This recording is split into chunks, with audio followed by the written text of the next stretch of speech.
Hello, and welcome back to the Simplifiers podcast, where we take topics in work and in life and simplify them. And friends, we're going to talk numbers today because we are simplifying how to manage your cash flow. And we're going to take it from the angle, obviously, of if you are a small business owner. Now, I will say this as a caveat. If you don't own a business or you're not quite there yet and you want to own a business, I certainly believe the things that we're going to talk about today could be applicable in your personal budgets as well. So don't bounce quite yet. This could be for you. My special guest today, his name is Stephen King. Not that one, but another one.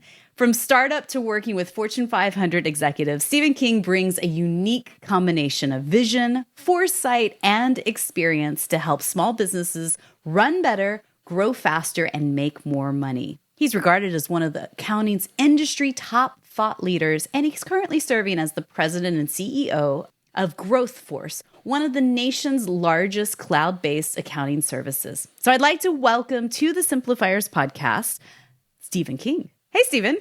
Hey, Mary. Thanks for having me. I'm glad you're here, and I want to talk all things numbers. And while some people might be like, oh God, this is going to be a dry one, I kind of like budgets. I like talking about numbers. I like tapping into that left side of our brains a little bit. I'm sure you do as well, right? Especially when you're talking about cash, right? Because everybody needs help with getting more cash. Yes. Yeah. Well, so let's start off first things first. Define what cash flow means to you as it relates to running a small business. What is it and what is it not? So cash flow is about timing. It's about the timing of when money flows into the company, any sources of funds, and the timing of when it's got to go out, the uses of funds. Mm-hmm. And what it's not is profits. It's not profits is how much you charge someone, and the excess of that over how much it costs you to deliver your services or sell them a product. And that has nothing to do with timing. Cash flow is about when you get paid and when you have to pay. Mm-hmm. So let's just break it down. Make an example. So if you are, let's say, a wedding photographer, right? You get a deposit down when you sign the contract. The wedding might be 6 or 8 months away from that point. You might get some payments, maybe 1 or 2 beforehand, and then a final payment either the day of the wedding or the day you deliver the photographs to the client. So talk to us about cash flow in that regard, because, those kinds of businesses, their client work is, so far out from the point where they sign the contract versus, say, somebody who sells muffins and you buy a muffin, you get the muffin, you get the cash, right? In the beginning, is there some differences between cash flow between business A and business B? Yeah. So first off, the most important tool in dealing with improving cash flow is your cash flow forecast. Mm-hmm. So we typically recommend 13 weeks. And why? Because you need to see a problem about 1 quarter in advance in order to have enough time to deal with it. And that's where people get into trouble when there's a surprise. It's like, oh crap, we can't make payroll or we can't pay our rent. And now all of a sudden you're in a downward spiral. Right. The photographer is a great example. In fact, I've got an ebook, 21 Ways to Improve Cash Flow, and I show a cash flow forecast with an example of just like you described, where you get the deposit up front, and now all of a sudden you've got a source, you got money in the bank. Many times if you're paying a commission to someone, you pay it based on the cash that's received. So if that's the case, a photographer probably doesn't have that, but a larger company, we deal with companies that are 2 to 20 million in revenue. Right. But the same thing applies. You then have to match that timing of when you're going to pay that money out. So there's going to be some supplies. The reason you got a 50% deposit up front was because you got to go out and buy some stuff, right? Props and maybe film or whatever the materials are that you need to earn the income. And you plug that in based on the timing of when that's going to flow out, the use of cash. And a cash flow forecast allows you to say, okay, let's just use a round number.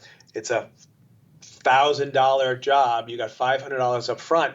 If you have to spend $600 before you get to the job, you got negative cash flow. Right.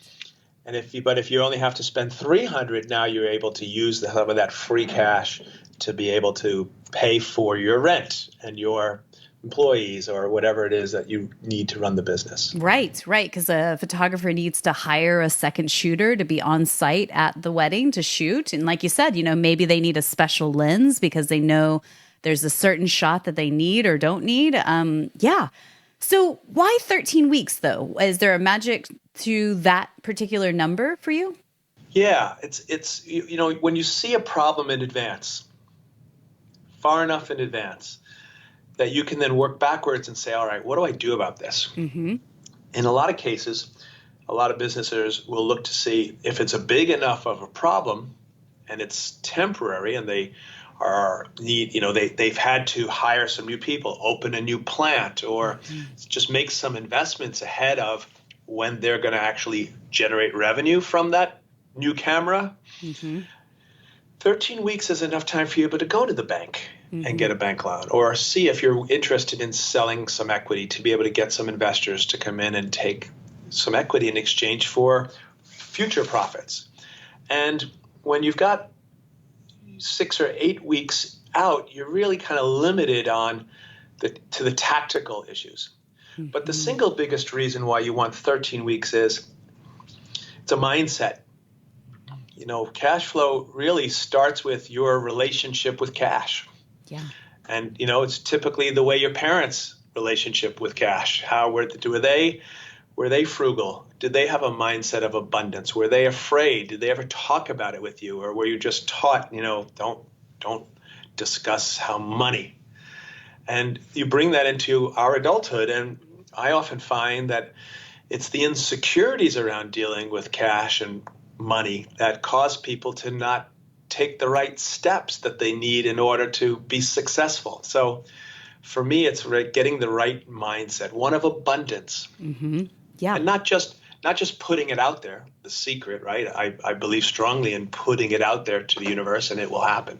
But really, seeing 13 weeks allows you to deal with reality. Yeah. I have a client in New York, Ryan. He's a construction business, and when COVID hit and New York City shut down, we're in Kingwood, Texas. So, we were 3 months behind New York, but he was the first client that we called up and said, what do you need? He's like, I can't even figure out where to start. We just lost all our business.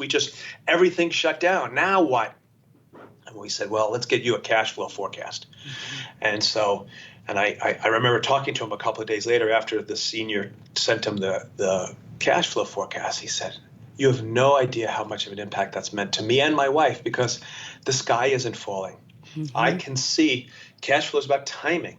So even though he didn't have any work, he had customers that owed him money, and the timing was 30 to 60 days later, which is really slow, by the way. Mm-hmm. But now he had this reserve of cash that allowed him to sleep at night because he knew, I'm not going to go out of business in 90 days. Mm-hmm.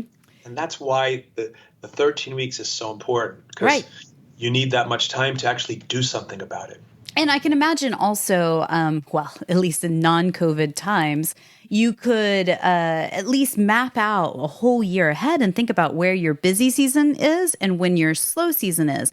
And, in the case of the wedding photographer, busy season may mean two things. One, when do people book their wedding photographer? Right after Christmas when there's engagement season, or right after Valentine's Day. It's like from December 25th through till the end of February is when wedding vendors get booked the most, especially the planner, the venue, the wedding photographer.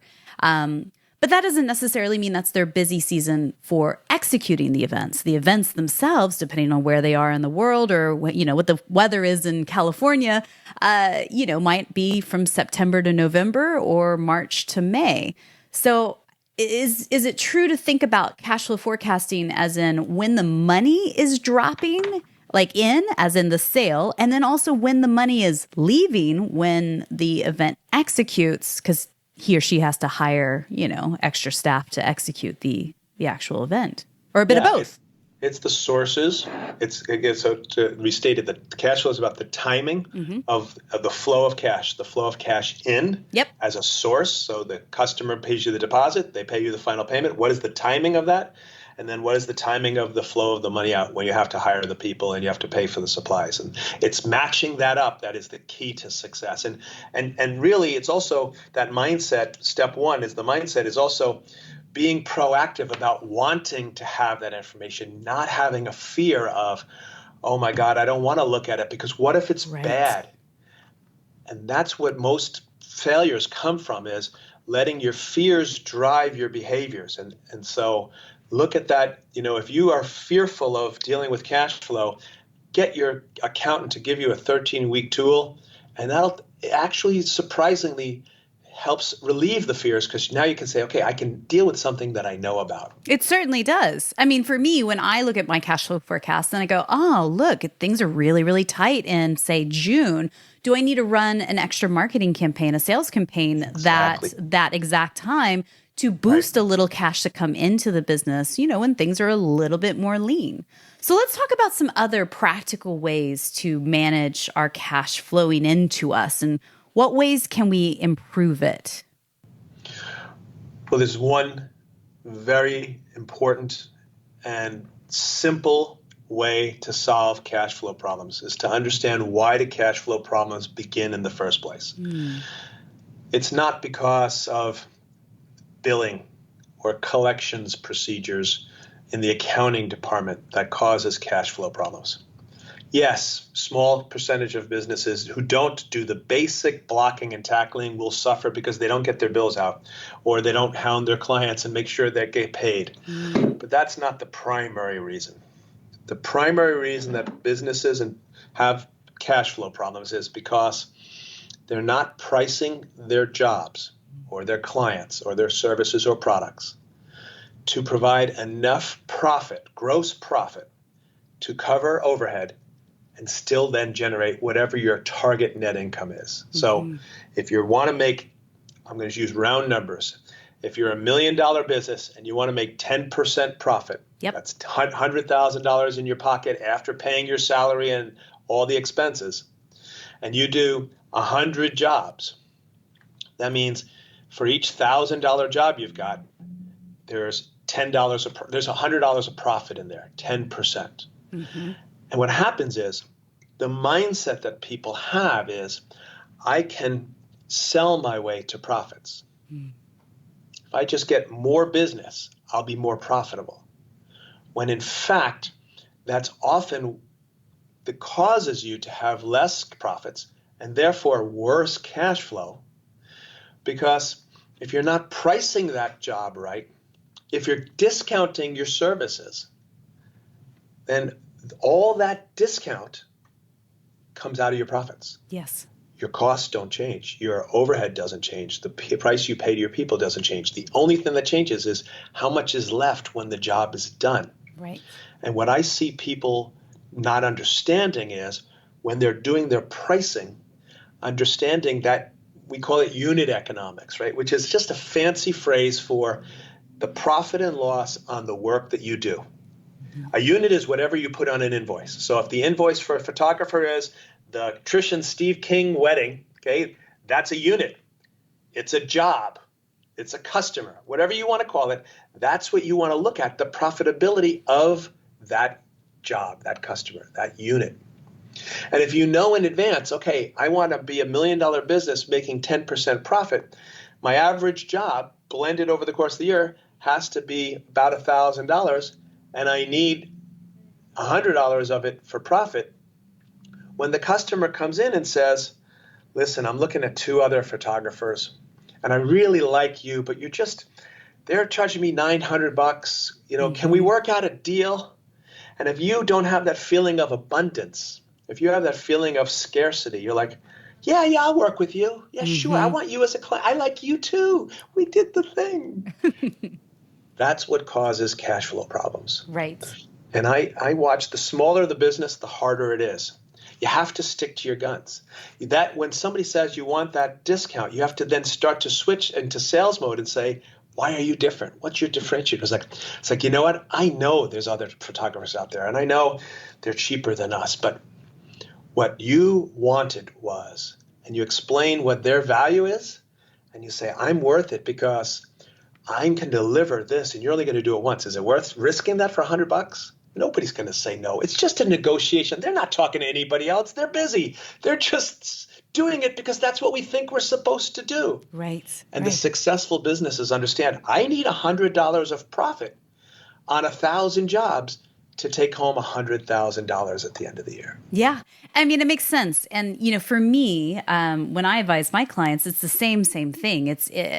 It's figuring out how to productize your service-based business. And so if somebody does say, well, my cap is 900, then you go, okay, great. Well, let's figure out what we can shave off of the deliverables of what you're getting. So you're not still delivering them an unlimited amount of your time and services. You're saying, okay, well, that was a 10-hour job, and now this is a 8-hour job because we've, eliminated this. Obviously, these are not the real numbers. Wedding photographers get paid $5,000, $10,000, $15,000 for a job, but just using round numbers here, for example. Yes, so productize your business and figure out what can be taken out. And I think that is also a really strong negotiation tool, because if you're dealing in, emotions with a client, Yes. They go, ooh, I don't want to remove that. No. Actually, I do see the value in your price, and I want to keep that in because that is important, just as you said, right? And the other thing, there's some exceptions to this rule, right? So I'll come back to that, in a second. But the other thing is really to understand that it's not the top line that matters, it's the bottom line. So a lot of business owners will say to me, it's like, well, listen, if instead of making a 50% profit margin, isn't it better that I make a 33? It's better than zero, right? Shouldn't I give that discount and take that deal?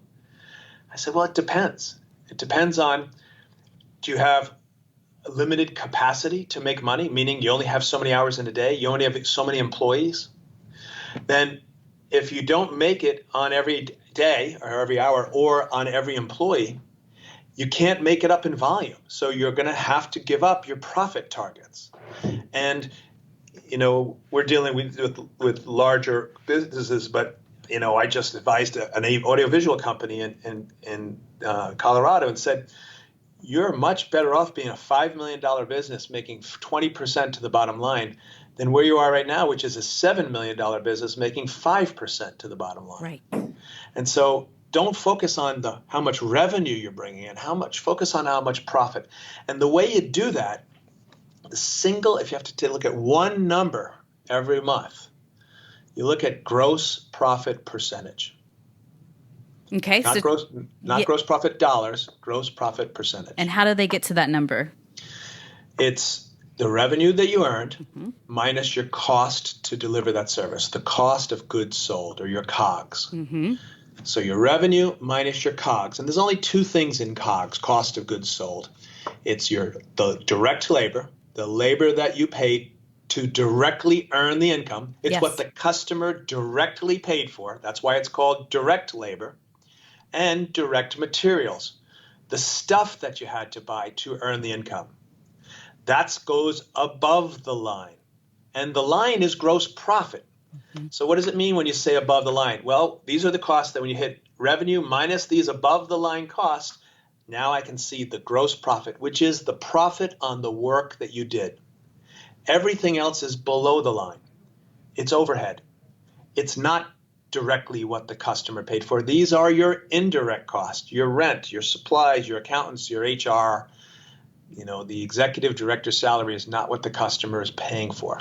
And by seeing the gross profit and seeing it as a percentage, you can figure out, am I pricing my jobs right?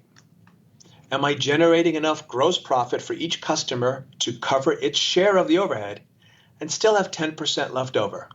So when you look at that unit economics, the profit per job, you're going to look at how much profit do I want to make? $100 per job to make $100,000. If I have $300,000 in overhead, I have $300 of overhead. on each job. Right. So my profit margin has to be at least 40% to cover 10% profit and 30% overhead.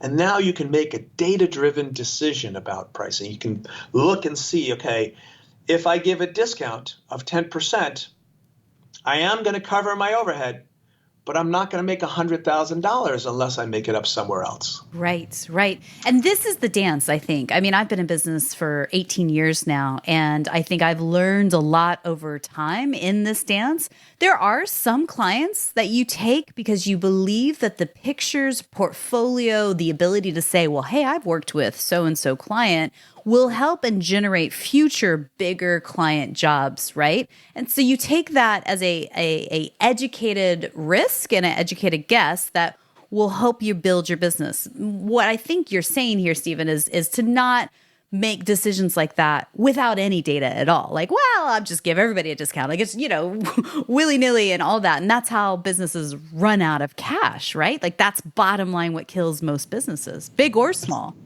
That is exactly right, Mary. You hit it right on the head, because what a lot of smaller business owners do is they'll make decisions based on their gut. Mm-hmm. And you need your gut. Your gut is what got you here. I'm not suggesting at all I have Spider-Man on my desk as a gift from my staff, because I would always say, my spidey sense says this is not a person who's going to fit our team, or this is not going to be a good client. So you can't ignore the spidey sense, but you have to look at the data to tell you if your gut is right. Mm-hmm. We sometimes you will take a client and give that 10% discount because you do have excess capacity. Yeah.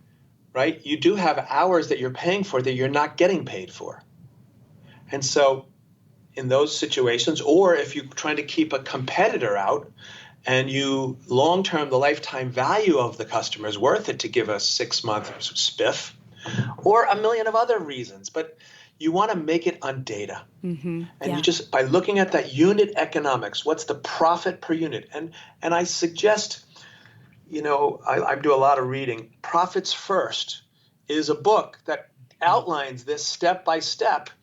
And you calculate the profit on each job, on each unit. Yes. And then when you make those decisions, if I give up that now, it's going to come out of my profits first. Yeah. Well, side note, anybody that's listening to this episode, you can find all the links to the resources that Stephen shares over at the show notes at thesimplifierspodcast.com. That is an excellent book. And it really does flip the script in how you think about your money in and money out. So I want to rattle off just quick fire some other ways that we can manage and improve our cash flow. So you and I talked offline about kind of pay slowly rules, managing our interest rates on credit cards, and obviously debt collection. Can you give us a little bit of insight into those three things? Yeah. So first, the basics of cash flow management starts with having the data. Right? Mm-hmm. If you know what your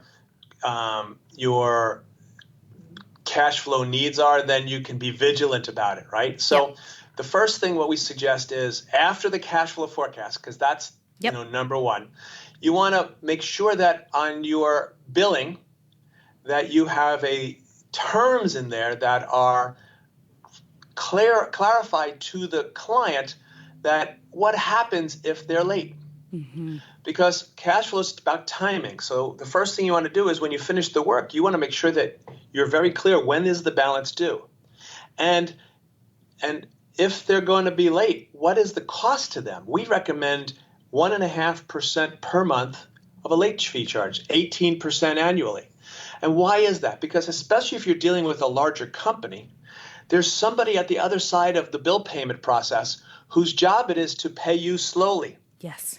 Yeah. And how do you avoid that? You have a late payment penalty because they're going to pay more cash if they're paying you interest. And so the second thing is to make sure that you don't let your clients' cash flow problems become your cash flow problems. You have to turn away business if you don't think they can pay you. You're allowed to run credit checks and background checks. And, if it's a big enough of a deal, your accounts receivable, which is the amount that people owe you because for the work you did, is a bank loan. Mm-hmm. And so get a written credit policy. And then I was an Inc. 500 speaker for a couple of years, and I did a macro study of cash flow best practices at the Fortune 1000. And the single best thing I found was, before you start doing any work, walk through with your client exactly how you get paid. Mm-hmm. And specifically, the person who pays the bills, who approves the check, who signs the check, what kind of supporting documentation are they going to need? So that if you can anticipate there's especially large companies, can I email you the receipts? If I send you a bill on the first of the month, and you should bill weekly, by the way. Too many people bill monthly. That's a mistake. You're losing 3 weeks, right? For the work that got done in the first week. Yeah. And when you cash that out for a whole year, that's 36 weeks. It's a big difference. But if you understand, I'm going to bill you on the first. Who do I send that to? Who do they have to get approval from? How long is it going to take to cut a check so I can get a commitment from you that I will get paid on the 15th or the 20th? Yes. Now you can plug that into your cash flow forecast. And you want to do that before you start the work, because that's when they love you the most, right after they sign the contract. Mm-hmm. That's true. I have had experience working with very, very large companies where, you're getting to the PO system, and that may take 90 days to get approval into their very stoic, old-fashioned kind of accounting system. And so if you're a small business owner that's just not used to that, you're used to people Venmoing you money on a dime, like when you start to work with larger corporates, you really do have to be smart about this and go, okay, well, this is a big job and I want to have this client on the books, but if it doesn't work out financially, you've got to make sure to ask the hard questions. A lot of times what I found with that in particular is there's a threshold where it's like, well, we could pay on a company credit card up to $5,000 immediately without pre-approval in the PO system. It's like, well, great, we will be billing you $4,999, as part of our billing system. So you ask the questions. You just add the 2.5% to 3.5% into your cost. Yes. And I agree with you, Mary. It's a great investment, especially for large amounts, because you also shift. Not only do you eliminate the accounting cost of having somebody to pick up the phone, mm-hmm. and that's expensive. Yes. It's a hidden cost of business that you eliminate. But you shift all the risk to the credit card company. If for whatever reason, we're going into uncertain times here in May 2022. If your client suddenly isn't around, that's American Express's problem. Yes. Talk about collections there. I think one of the things that I have found, the next big area on improving cash flow is, and there's a lot, and it's in our whole ebook, 15 ways to improve cash flow. The problem usually is the person doing the collections doesn't know how to do it. It's usually the project manager who did the work. Now you're dealing with their insecurities and their relationship with money. Right. And that comes from their parents' insecurities and relationship with money. So how do we do it better? 3 things, right? The first thing is when you're picking up the phone, you have to be firm. There's 3 F's, right? Firm means you're not getting off that call until you get a commitment. Doesn't matter if it's a commitment to pay or a commitment to have another phone call about when they can commit to pay. You have to be able to count on a date certain. Yep. The second is be focused. And this is the single biggest lesson I got from that Inc. 500 presentation. The best run companies understand that when you're trying to separate somebody from their cash, they're going to tell you all the things that are wrong with your product and services. And so you turn the collections call into a customer service call, which is why I do not suggest that the project manager do the calls. Somebody in accounting should do the calls because they're not going to be emotional. They're going to be emotionally distant.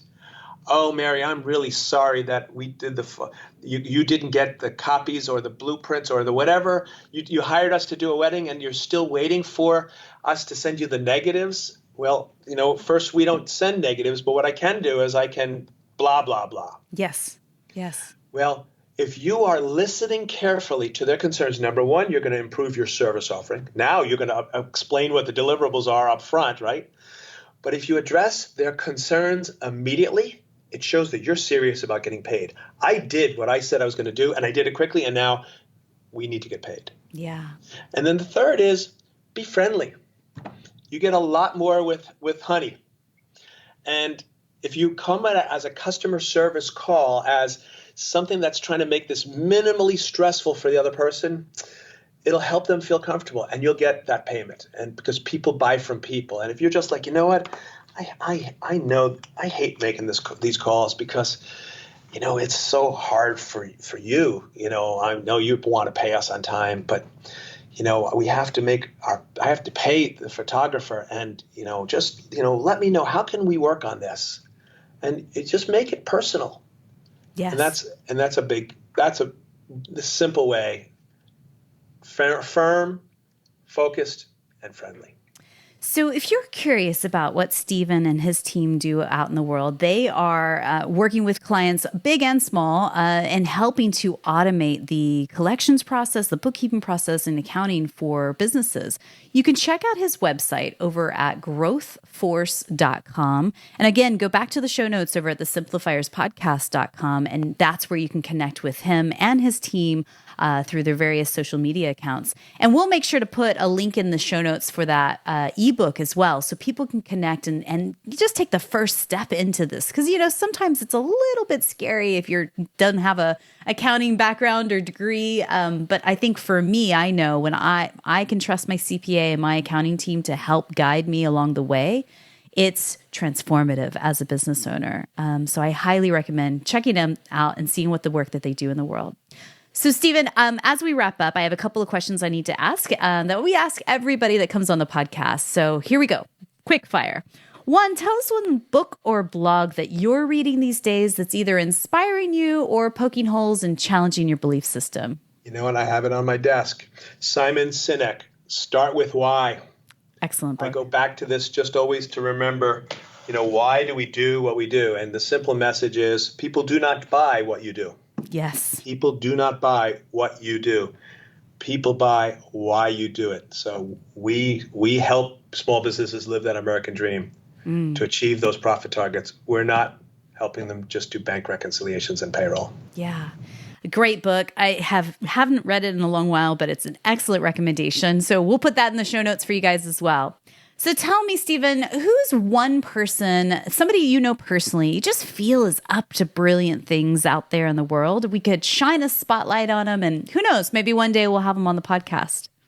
Can I say my wife? Sure. She's just got a small yoga practice that is, in this really stressful times, helping people with breathing to deal with not just the day-to-day stresses of life, but through Vini Yoga, helping to deal with medical issues. And, if your central nervous system is relaxed, you're not going to have as much cancer and diabetes. So, yeah. And what is your wife's name? Trish King, Peaceful Breath Yoga. Excellent. Well, we will link her up into the show notes as well, so people can check her work out and see her thing as well. So I believe gratitude and simplicity go hand in hand. Tell me, what are you grateful for today? I'm grateful for being healthy. And I mean that mentally healthy, emotionally healthy, physically and spiritually healthy. I feel like I've never been happier. I told this to my leadership team at our retreat last week. And because I feel like we're making such a difference in our clients' lives. I talked to a client today exactly about what we just talked about. And we're going to talk again next week. And in the next 60 days, it's going to transform him and his wife's lives because he has to, and he has the data. So it feels really good to make a difference. Yeah. And when you squash fear with knowledge, yes, one step at a time, you're peeling back that onion layer and you're going, oh, well, this isn't as scary as I once thought it was. And again, to your point, you can make educated, qualified decisions on risks and opportunities in the future. You'll feel so much more empowered. So, Stephen, my final question for you today is this. And again, thank you so much for your time. Someone somewhere is listening to you and I right now, and they're going, yeah, I got some serious cash flow problems. I don't even know where to begin. What's one thing you could whisper into their ear right now just to encourage them in this moment? Don't be afraid to increase your prices. Now is the easiest time, and I've been a CPA for 35 years. I've been through 7 recessions.